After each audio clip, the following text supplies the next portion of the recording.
Uh-huh. Except for the lines in between where it's trying to transition. I like that.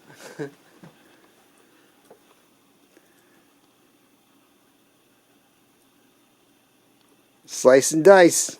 Yeah.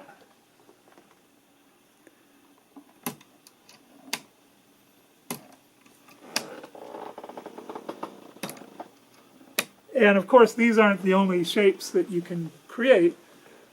Different oscillators can have ramp wave or sawtooth waves. Like the ones that he had pulse width variable, or the morphed sine wave that had a folded sine. All of those so will these change are the two the way oscillators, and then this is the thing that goes out to the TV. Okay. Yeah, this All is right, how it's got going out. So it's from here to that. Is Yeah. the flow. Yeah, this is doing the modulation. Right. That's what we're actually seeing, and this is how we're seeing it.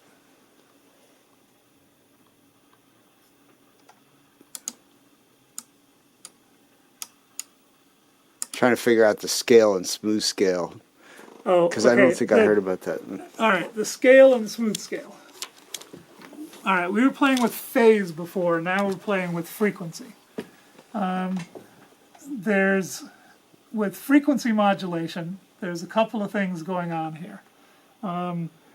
First of all, because this oscillator has such an enormous frequency range, it goes from 1/10 of a hertz to 6.5 megahertz, and it's basically one scale. So you can't just voltage control that entire scale. That's just too enormous.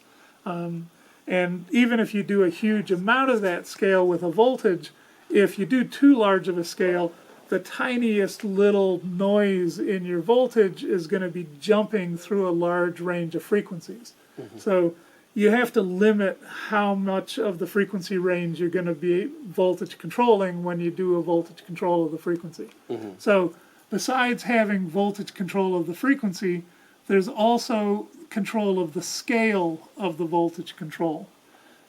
So the scale is a separate control over the frequency of the voltage control of the frequency.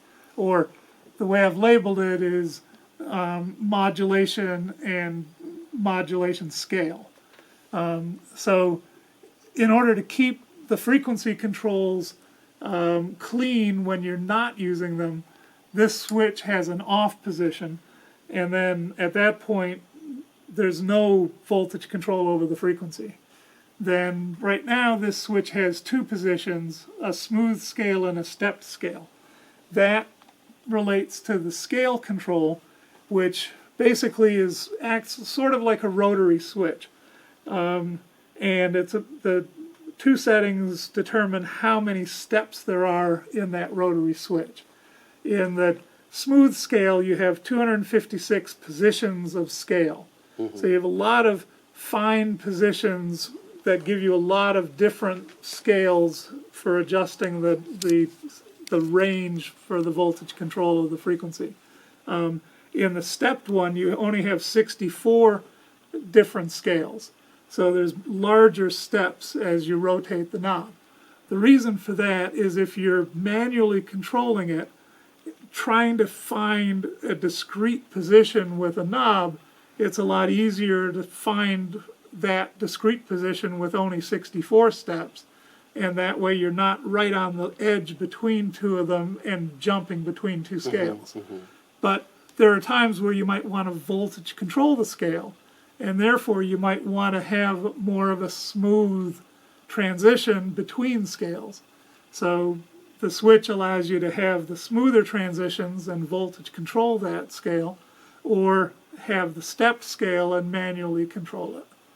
So if we go to the stepped scale, and we just bring up a little bit of scale, and then we voltage control the frequency a little bit. And actually, let's do that with it locked. It'll be easier to see what's going on initially. So we're going to use this other oscillator here. So here's our attenuator over the modulation. Mm-hmm. And then here's our scale control.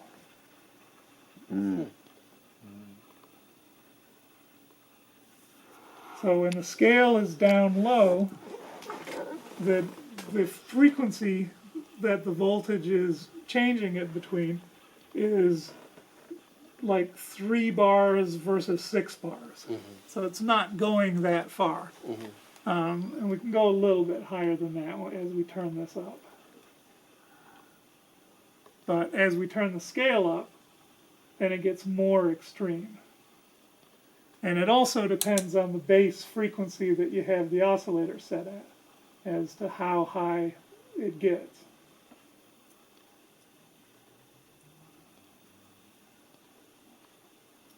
You can get this to the point where, actually you should be able to see,